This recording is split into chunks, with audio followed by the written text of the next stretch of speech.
नमस्कार, बहुत स्वागत है आप सभी का। मैं हूं आपके साथ वक्ता दुबे। मुद्दा देख रहे हैं आप। चुनाव आयोग ने लोकसभा चुनाव की तारीखों की घोषणा कर दिया और उसके साथ ही देश में पूर्व से लेकर पश्चिम और उत्तर से लेकर दक्षिण भारत में चुनाव से जुड़ी सरगर्मियां बढ़ गई हैं और लोकसभा चुनाव में मुख्य मुकाबला एनडीए बनाम इंडिया गठबंधन में ही माना जा रहा है। उत्तर भारत में जहां एनडीए दमदार दिख रहा है तो वहीं दक्षिण भारत में इंडिया का किला मजबूत दिख रहा है। ऐसे में सवाल यही है कि दक्षिण के दुर्ग पर कब्जा किए बिना एनडीए 400 पार के टारगेट को कैसे हासिल करेगी। तो वहीं इंडिया गठबंधन के सामने भी यक्ष प्रश्न यही है कि उत्तर भारत के बिना वो दिल्ली की गद्दी तक कैसे पहुंचेगी।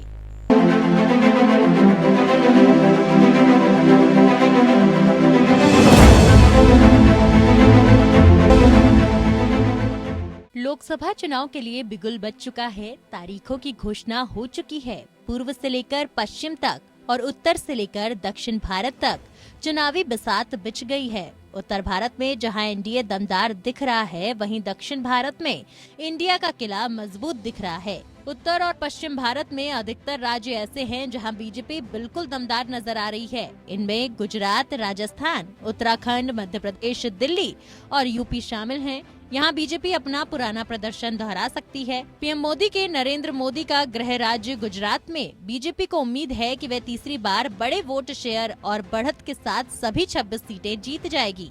हालांकि राजस्थान की 25 लोकसभा सीटों पर जीत की हैट्रिक बीजेपी के लिए आसान नहीं होगी। पिछले साल विधानसभा चुनाव लड़ने वाले 3 मौजूदा भाजपा सांसद हार गए थे। इसीलिए पार्टी गहन जांच के बाद उम्मीदवारों का चयन कर रही है। 2019 में बीजेपी ने मध्य प्रदेश की 29 सीट में से 28 सीटें जीती थीं। अब 2024 में लोकसभा चुनाव बीजेपी और कांग्रेस के नए नेतृत्व की क्षमता की परीक्षा होगी। कांग्रेस अस्तित्व की लड़ाई लड़ रही है। उसे कमलनाथ के गढ़ छिंदवाड़ा पर कब्जा बनाए रखना होगा और 1 या 2 सीटें और जीतनी होंगी। उत्तराखंड में विपक्ष के अव्यवस्थित होने के कारण बीजेपी इस पर्वतीय राज्य की सभी 5 लोकसभा सीटें तीसरी बार जीत हासिल करने की कोशिश में है। ये पिछले महीने समान नागरिक संहिता विधेयक के पारित होने के बाद महिलाओं के समर्थन पर भरोसा कर रहा है। वहीं बीजेपी को उम्मीद है कि वह इस बार दिल्ली में 7-0 की हैट्रिक हासिल कर सकती है। हालांकि मुकाबला अब त्रिकोणीय नहीं रहेगा, क्योंकि आम आदमी पार्टी और कांग्रेस के बीच 4 और 3 सीटों के समझौते पर सहमति बन गई है। बीजेपी का लक्ष्य आपको भ्रष्टाचार के आरोपों में फंसाना है, जबकि आप आक्रामक रुख का मुकाबला करने के लिए स्वास्थ्य और शिक्षा पर अपने काम पर भरोसा कर रही है। उत्तर प्रदेश की 80 सीटों पर त्रिकोणीय मुकाबला होगा, क्योंकि पुराने सहयोगी सपा और कांग्रेस फिर एक साथ आ गए हैं। वहीं बसपा अब भी अपने जाटव वोटों से किसी का भी खेल खराब कर सकती है। आरएलडी के अब अपने पाले में आने से बीजेपी और पश्चिमी यूपी में बेहतर प्रदर्शन की उम्मीद होगी। बीजेपी और सहयोगियों ने 2019 में पूरे यूपी में 64 सीटें जीती थीं और इस बार उनका लक्ष्य अपनी बीजेपी को बेहतर बनाना है। हरियाणा, बिहार, हिमाचल प्रदेश, महाराष्ट्र, कर्नाटक, असम, गोवा में बीजेपी की स्थिति मजबूत है। इसके अलावा पश्चिम बंगाल, ओडिशा और जम्मू कश्मीर में भी बीजेपी अपने प्रदर्शन में सुधार की उम्मीद कर रही है। इसके अलावा कर्नाटक में भी पार्टी के सामने कांग्रेस की चुनौती है। बिहार में 3 बड़ी पार्टियां हैं, बीजेपी, राजद और जेडीयू। जो भी 2 लोग हाथ मिलाते हैं वे जीत जाते हैं। इसीलिए जेडीयू के एनडीए में आने के साथ राज्य की 40 लोकसभा सीटों के लिए रसाकसी में एनडीए को बढ़त हासिल है। दूसरी ओर राजद मुख्य रूप से अपने मुस्लिम यादव यानी कि MY समीकरण पर निर्भर है। ये बिहार की आबादी का 30% से अधिक है। वहीं CPI, ML और अन्य वामपंथी दलों का समर्थन उसे कुछ सीटें दिला सकता है। महाराष्ट्र 48 सीटों के साथ एक मजबूत लोकसभा वाला राज्य है। यहाँ लड़ाई एनडीए और MVA के बीच है। बीजेपी के ऑपरेशन लोटस ने पहले ही MVA के घटक दलों शिवसेना और एनसीपी को विभाजित कर दिया है, जबकि कांग्रेस अब इसके निशाने पर है। पश्चिम बंगाल में बीजेपी ने साल 2019 में राज्य की 42 में से 18 सीटें जीती थीं। उम्मीद है कि इस बार वे संदेश खाली विवाद से बेहतर करने के लिए आगे बढ़ेगी। वहीं ममता बनर्जी की तृणमूल कन्याश्री और लक्ष्मीर भंडार जैसी सामाजिक कल्याण योजनाएं और बकाया जारी करने में केंद्र की देरी के खिलाफ गुस्से पर अपना अभियान चलाएगी। सीपीएम की मदद से कांग्रेस बहरामपुर और मालदा पर कब्जा करने के लिए बेताब है, लेकिन कांग्रेस के लिए बंगाल में जगह कम होती दिख सकती है। वहीं दक्षिण भारत के राज्यों में इंडिया गठबंधन मजबूत नजर आ रहा है। तमिलनाडु, केरल से लेकर तेलंगाना में कांग्रेस, डीएमके और वाम दल बीजेपी पर भारी पड़ सकते हैं। इसके अलावा पंजाब में भी इंडिया गठबंधन भले ही अलग लड़ रहा हो, लेकिन बीजेपी के मुकाबले बढ़त साफ नजर आ रही है। वहीं पूर्वोत्तर राज्यों की बात करें तो अरुणाचल प्रदेश, मणिपुर में बीजेपी और उसके सहयोगी एनपीएफ को मणिपुर में फायदा दिख रहा है। अरुणाचल प्रदेश, नागालैंड, मिजोरम, त्रिपुरा और मेघालय में कुल मिलाकर 8 सीटें हैं। अरुणाचल और त्रिपुरा की 2-2 सीटों पर बीजेपी को फायदा है। नागालैंड की एकमात्र सीट जहां उसकी सहयोगी एनडीपीपी के पास है, वहीं मेघालय की 2 सीटों और मिजोरम की एकमात्र सीट पर बीजेपी की पकड़ नहीं है। कुल मिलाकर 2024 की जंग दिलचस्प होने वाली है। अब देखना ये है कि एनडीए बनाम इंडिया की जंग में कौन बाजी मारता है। Bureau report, APN. तो इसी पर बातचीत करेंगे और तमाम खास मेहमान इस पर हमारे साथ जुड़ गए हैं, जिनसे मैं आपका परिचय करवा देती हूं। हमारे साथ संदीप चौधरी राजनीतिक विश्लेषक के तौर पर जुड़े हुए हैं। बहुत स्वागत है संदीप जी आपका कार्यक्रम में। मनोज पंडित, नेता बीजेपी से हमारे साथ जुड़े हुए हैं, आपका भी बहुत स्वागत है। स्नेहाशीष वर्धन पांडे, प्रवक्ता कांग्रेस के हैं, आपका भी बहुत बहुत स्वागत है। और अशोक तिवारी, प्रवक्ता सपा, हमारे साथ जुड़ गए हैं, आपका भी बहुत बहुत स्वागत है। शुरुआत मनोज पंडित जी मैं आप ही के साथ करूंगी। अब तारीखों का ऐलान भी हो गया है और 400 पार का जो टारगेट है वो भी कह दिया गया है कि जिस तरह से भारतीय जनता पार्टी एनडीए 400 पार के लक्ष्य की तरफ बढ़ रही है, उसके लिए सबसे बड़ा सवाल यही नजर आता है कि दक्षिण भारत में आपकी उतनी मजबूती नहीं है और क्या ये 400 पार का टारगेट दक्षिण भारत को लिए बिना आप पूरा कर पाएंगे? वक्ता जी देखिए, ये कहना बिल्कुल गलत है कि हमारी मजबूती नहीं है। आप ये देखिए कि जितनी सभाएं, जितनी चीजें हम पिछले 5 सालों में दक्षिण भारत में कर रहे हैं, वो पूरा वहाँ की जनता, वहाँ के लोग इस बात को एक्सेप्ट कर रहे हैं, स्वीकार कर रहे हैं कि यहाँ पर भी उतना काम हो रहा है, उसी तेजी से काम हो रहा है जितना काम इस तरफ हो रहा है। और चुनाव तो भाई पूरे हिंदुस्तान में चुनाव विकास के नाम पे, और चुनाव 400 के पार जो नारा है वो कहीं ना कहीं वो हमारा विश्वास, जो जनता के बीच हमने काम किया है, उस विश्वास पे विश्वास है कि हमने जो जनता के लिए काम किया है, जनता उस पर मोहर लगाएगी और 400 के पार जो हमारा नारा है वो सफल होगा।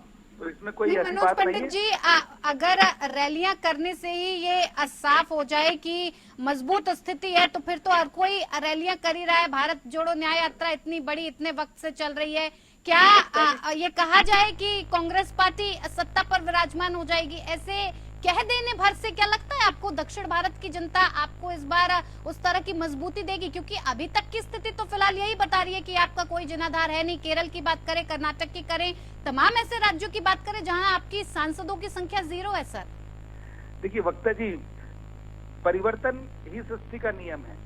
आप ये देखिए कि जितना काम हिंदुस्तान में भारतीय जनता पार्टी ने किया है, पिछले 50 साल का इतिहास उठा के देख लीजिए, किसी पार्टी ने इतना काम नहीं किया। सर वो ठीक है, लेकिन सीटों की स्थिति अगर देखें तो क्या कहेंगे? ये गणित भी तो कुछ कहता है ना। नहीं, मैं आपकी बात से सहमत हूँ, गणित कहता ठीक है, पर गणित बदलने का काम तो भारतीय जनता पार्टी करती है ना। आप ये देखिए, पूरा इतिहास बदलने का काम किसने किया? माननीय नरेंद्र मोदी जी ने किया। आप चाहे वो 370 की बात कर लीजिए, चाहे राम मंदिर की बात कर लीजिए, चाहे और हम बहुत सारी चीजों की बात कर ले, जिनके लिए महिला बिल की बात कर ले, जिनके लिए पार्टी सोच नहीं पाती थी, जिस विषय पे सोचने में पार्टी को पसीने आ जाते थे, वो सब काम करके दिखाया किसने? भारतीय जनता पार्टी ने। उसके बाद भी दक्षिण की जनता का मन टस से मस नहीं हो रहा है। होगा, आप देखिए ना, नतीजे आएंगे, आप बड़े चौंकाने वाले नतीजे आएंगे और उन नतीजों पे आप भी देखेंगे जितना काम भारतीय जनता पार्टी ने किया है वो सब नतीजों में परिवर्तित होगा और आप भी देखेंगे, हम भी देखेंगे और जनता भी देखेंगे। ठीक है स्नेहाशीष जी, यही सवाल आपको लेकर है कि जिस तरह से दक्षिण भारत में भारतीय जनता पार्टी की मजबूती फिलहाल उतनी दिख नहीं रही है कि वो 400 पार के टारगेट तक पहुंच पाए। यही प्रश्न आपके सामने भी है कि उत्तर भारत में पश्चिमी राज्य हो या फिर उत्तर के हो, आपकी स्थिति कुछ फिलहाल उतनी नजर नहीं आ रही। अगर इंडिया गठबंधन मिलकर भी खड़ा हो जाए तो फिलहाल उस तरह की स्थिति सीटों के हिसाब से नहीं नजर आ रही कि एनडीए को आप टक्कर दे पाएंगे। एनडीए को टक्कर आम आदमी देने के लिए तैयार बैठा हुआ है और पूरी तरीके से जनता इस बार मन बना चुकी है और कांग्रेस पार्टी चूंकि जिन मुद्दों को लेकर चुनाव में उतरी है, कांग्रेस पार्टी के साथ साथ इंडिया अलायंस जिन मुद्दों को लेकर उतरेगी वो निश्चित तौर पे जनता से जुड़े मुद्दे हैं और सीधे सीधे वो युवाओं और आम किसानों और मजदूर वर्ग के साथ साथ सरकारी नौकरियों में जो लोग हैं उनके लिए है और बेरोजगार जो लोग हैं या प्राइवेट सेक्टर में जो लोग हैं उनके लिए हम लोग पूरी मुस्तैदी से अपनी योजनाएं लाएंगे। हम लोगों ने जो वादा किया है उसे पूरा करने का, डिलीवर करने का सबसे अच्छा रिकॉर्ड हमारा रहा है। जिन पार्टियों का उद्भव ही 50 साल का नहीं हुआ है वो इतिहास बदलने की बातें कर रहे हैं तो निश्चित तौर पर हास्यास्पद हो जाती है स्थिति की ये लोग चाहते क्या हैं। और 400 का पार बोल बोल के ये लोग जिस तरीके से लोगों को पका रहे हैं वो समझ में आ रहा है कि आम वोटर की स्थिति ये क्या बताना चाह रहे हैं। आम वोटर की स्थिति को ये लोग दोयम दर्जे पे ले जा रहे हैं, गौर कर दे रहे हैं। वोटर्स के हाथ में लोकतंत्र में पावर होती है और ये पहले से 400 पार बोल के ये पूरी तरीके से मैनिपुलेशन का काम कर रहे हैं। और ये देखिए भारतीय जनता पार्टी की नीतियां जो है वो आम आदमी को खत्म करने की है। अभी आप सुनिएगा थोड़ी देर में ये लोग बताने लगेंगे कि 80 करोड़ लोगों को हम लोगों ने अनाज दिया। सर आपकी क्या नीति है, आप बताइए ना। गठबंधन आपका सामने खड़ा है एनडीए को चुनौती देने के लिए, आप अपना बताइए। हमारी नीति क्लियर है, हमारी नीति सबको दिख रही है। हम लोग बेरोजगारी, महंगाई और देश में व्याप्त भ्रष्टाचार और इलेक्टोरल बॉन्ड और ईडी सीबीआई के नाम पे जो दलाली चल रही है राजनीति की उसको खत्म करने के लिए हम लोग मुस्तैद हैं। और हम लोग पूरी मुस्तैदी के साथ किसानों के साथ, युवाओं के साथ, मजदूर वर्ग के साथ और देश के अमन परस्त तमाम लोगों के साथ खड़े रहेंगे और मजबूती से खड़े रहेंगे। लेकिन भारतीय जनता पार्टी की नीति हवाई नीतियां धीरे धीरे ठीक है हमारे साथ अशोक जी भी हैं बने हुए हैं। मैं लौटूंगी वापस आपके पास स्नेहाशीष जी। अशोक जी क्या लगता है आपको, अगर उत्तर प्रदेश की बात की जाए तो 80 लोकसभा सीटों को देखते हुए कहा जाता है कि यहीं से दिल्ली की गद्दी का रास्ता बनता है। इंडिया गठबंधन खड़ा है एक तरफ एनडीए है और इसी बीच अगर बात की जाए वोटों की, चाहे जाट की वोट की बात हो या फिर मुस्लिम वोटर्स की बात हो, वो भी फिलहाल बढ़ता हुआ नजर आ रहा है। और सबसे बड़ी उम्मीद जो आपकी थी कि पश्चिमी यूपी में जयंत चौधरी के साथ होने से एक उम्मीद नजर आ रही थी कि जीत पक्की मानी जाए, अब तो बहुत मुश्किल राह नजर आ रही है सर। जी देखिए, इसका अच्छा उत्तर है हमारा, जोड़ तोड़ कितना भी कर ले भारतीय जनता पार्टी जोड़ तोड़ उसने बहुत किया। इस समय नॉर्थ इंडिया की बात आप कर रहे हैं, नॉर्थ इंडिया में भी भारतीय जनता पार्टी बहुत कमजोर हो चुकी है। भारतीय जनता पार्टी का जनाधार उससे खिसकता जा रहा है। कारण क्या है कि 10 साल की सरकार देखी है जनता ने उत्तर प्रदेश की, और 10 साल की सरकार में महंगाई चरम सीमा पर है। बेरोजगारी की यहाँ तक बात है, पेपर लीक पर लीक हो रहे हैं और 2 करोड़ रोजगार की बात कही थी साल भर में, हवा हवाई हो गया। आज रोजगार के लिए नौजवान तरस रहा है, सड़कों पर है। किसान की जहाँ तक बात है, किसान आज आंसू गैस झेल रहे हैं, हड़ताल कर रहे हैं, आंदोलन करने मजबूर हैं। उनको 2022 तक आय दोगुनी करने की बात कही गई, एमएसपी भी नहीं मिल रहा है, कुछ भी नहीं हो रहा है, हाहाकार मचा हुआ है। पिछड़ों की बात है 69,000 शिक्षक घोटाले में, जिससे से घोटाला हुआ है, आरक्षण को पाने के लिए लाले पड़ रहे हैं उसमें। हालात यह है, दलित हो, पिछड़ा हो, अल्पसंख्यक हो, पीजीए का नारा दिया है हमारे राष्ट्रीय अध्यक्ष जी ने, राष्ट्रीय स्तर पर नारा दिया है और राष्ट्रीय स्तर पर इसका प्रभाव देखा जा रहा है कि भाजपा आज बैकुंठ पे आ रही है, वो जोड़ तोड़ कर रही है। नीतीश कुमार जी हो, चाहे जैन जी हो, चाहे आपके उद्धव ठाकरे जी हो, उनका दल दोफाड़ कर दिया गया। जहाँ तक शरद पवार का दल दोफाड़ कर दिया गया, लेकिन दोफाड़ करने से भी क्या हुआ? आज हालात ये है कि जनता नहीं गई, जनता आज उद्धव जी के साथ में तो आपको क्या लग रहा है अशोक जी, ये पीडीए का फॉर्मूला तो साथ निकाल लिया गया, क्या लग रहा है इससे पिछड़ों का वोट, दलितों का वोट, अल्पसंख्यकों का वोट मिल पाएगा? पीडीए की राजनीति को क्या सपा ने इस तरह की कोई मजबूत जमीन तैयार कर ली कि पिछड़ों को अगर उठा के देखा जाए तो कहा जा सकता है कि बहुत ही ज्यादा अगर काम पिछड़ों के लिए किया गया, अल्पसंख्यकों के लिए किया गया, फिर दलितों के लिए किया गया, तो समाजवादी पार्टी की सरकार में किया गया कोई एक ऐसा काम सर बताएं। अरे काम छोड़िए, इस समय हाहाकार मचा हुआ है। 2024 का चुनाव सब चुनावों से अलग है। 14 के चुनाव से अलग है, 19 चुनाव से अलग। 10 साल की सरकार देखी है जनता ने, झेला है जनता ने देखा है कि आज रोजगार है नहीं। आज नौजवानों की संख्या सबसे अधिक है उत्तर प्रदेश में और पूरे देश में, और नौजवान आज सबसे ज्यादा विद्रोह पर है, नौजवान आंदोलन पर है। इस समय नौजवान की हालत खराब हो गई है। उसके परीक्षा लीक हो रही है, आपको नहीं दिखाई पड़ रहा है क्या मीडिया को दिखाई नहीं पड़ रहा है परीक्षाएं लीक हो रही है? क्या मीडिया को दिखाई नहीं पड़ रहा है कि आरक्षण का हक मारा जा रहा है? क्या मीडिया नहीं देख रहा है? सब सभी मीडिया देख रहा है। आज हालात ये है कि इनका पैर नहीं लग रहा है, ये जोड़ तोड़ कर रहे हैं, जोड़ तोड़ कर रहे हैं। घोसी में जोड़ तोड़ किया इन्होंने, फेल हो गया घोसी में जोड़ तोड़। घोसी में दलितों ने 10 रुपए का वोट दिया है समाजवादी पार्टी को, और समाजवादी पार्टी भारी बहुमत जीती है घोसी में, आज मैनपुरी जीती है। आज पूरे उत्तर प्रदेश में लहर चल रही है इस समय समाजवादी पार्टी की, इस समय पीडीए आंदोलन न थे लगातार, और पीडीए उठा कर फेंक देगा इस भारतीय जनता पार्टी को, जो है राज्य से और केंद्र से और उत्तर प्रदेश से भी फेंक देगा 2027 में। ठीक है। संदीप चौधरी जी राजनीतिक विश्लेषक के तौर पर हमारे साथ बने। संदीप जी, आपको क्या लगता है, अगर इस पूरी स्थिति का विश्लेषण किया जाए और इन सारी चीजों को देखा जाए, आंका जाए, तो क्या लगता है एक जगह भारतीय जनता पार्टी की मजबूती, यानी कि उत्तर बनाम दक्षिण का खेल फिलहाल नजर आ रहा है, एक जगह भारतीय जनता पार्टी मजबूत है तो एक जगह कांग्रेस मजबूत है। ऐसे में क्या लगता है आपको, ये वोटों की जो बंटने की राजनीति है, चाहे कोई भी वोट हो, मुस्लिम हो, जाट वोट हो, अगर इसके बंटने से भारतीय जनता पार्टी को फायदा पहुंचेगा या नुकसान? देखिए मुक्ता जी, जिस तरीके का आज ये समीकरण बना हुआ है वो वाकई इंडिया गठबंधन वर्सेस एनडीए का है। और जैसे आपने कहा, नॉर्थ और साउथ पर सबकी नजर है। अगर नॉर्थ में बीजेपी मजबूत है तो इसका मतलब ये है कि कांग्रेस हो, आम आदमी पार्टी हो या फिर समाजवादी पार्टी हो, वो कमजोर है, जैसा बता रहे हैं कि भाई नॉर्थ में मजबूत। लेकिन जो बीजेपी है, बीजेपी की स्ट्रेटेजी को आप समझिए, बीजेपी बहुत पहले से 5 साल एडवांस चलती है, बहुत पहले से अपना जमीन तैयार करती है। ये देखिए बीजेपी ने अपनी खोई हुई पिछले 10 सालों में किस तरीके से अपनी जमीन पाई। एक तरीके से बीजेपी उत्तर प्रदेश को खो चुकी थी, लेकिन वहां पर वापसी करती है, लोकसभा में भी वापसी करती है और विधानसभा में भी वापसी करती है। उत्तराखंड में अपनी सरकार को रिपीट करके उस परंपरा को तोड़ देती है कि हर 5 साल में जैसे सत्ता परिवर्तन होता है। हरियाणा के अंदर सरकार रिपीट करके उस परंपरा को तोड़ देती है कि हर 5 साल में सत्ता चेंज होती है। और नॉर्थ ईस्ट में जहां एंट्री नहीं थी, आपने देखा पिछले 5 सालों में नॉर्थ ईस्ट में लगातार पार्टी मजबूत हो गई है।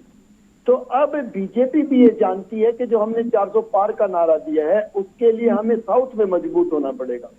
साउथ में मजबूत होने के लिए बीजेपी लगातार काम कर रही है। आपने हाल ही में देखा 4 राउंड प्रधानमंत्री के केरला के लग चुके हैं।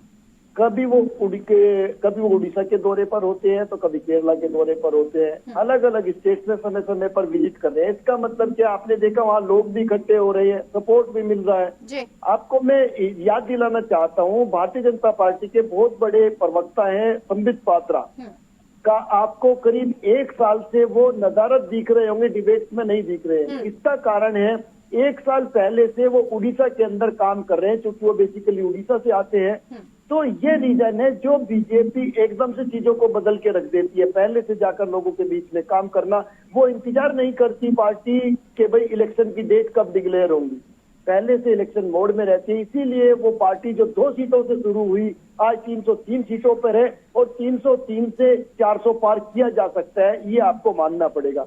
लेकिन अगर एक पार्टी जो कभी 400 प्लस पे होती थी वो 50-52 सीटों पर आकर टिक गई है, तो उसका क्या गठबंधन होगा, किस तरीके से वो वापसी करेगी, ये तो भगवान ही जानता है। तो मुझे लगता है जो इंडिया अलायंस है उनके लिए सबसे जरूरी है अपनी जमीन बचाना, अपनी सीटों को बचाना। उनके पास कोई चेहरा नहीं है जिस चेहरे के दम पर लोगों के बीच में जाया जाए, क्योंकि जो लोग वोट करते हैं वो एक चेहरे के नाम पर वोट करते हैं कि हाँ ये हिंदुस्तान को रिप्रेजेंट करेगा, ये हमें रिप्रेजेंट करेगा। लेकिन यहाँ पर संदीप जी एक बड़ा जो फेवर में जाती हुई बात दिख रही है, वो ये है कि जो बढ़ते हुए वोट फिलहाल नजर आ रहे थे, अब जब गठबंधन बड़ी बड़ी पार्टी का हो गया, आम आदमी पार्टी हो, सपा हो, उत्तर प्रदेश में जब बड़ा गठबंधन हो गया, सीटों के मिलने के बाद अगर जो भी वोट इकट्ठे होंगे तो इंडिया गठबंधन के पाले में जाएंगे, तो एक तरह से बिखराव को रोकने की कोशिश की गई है।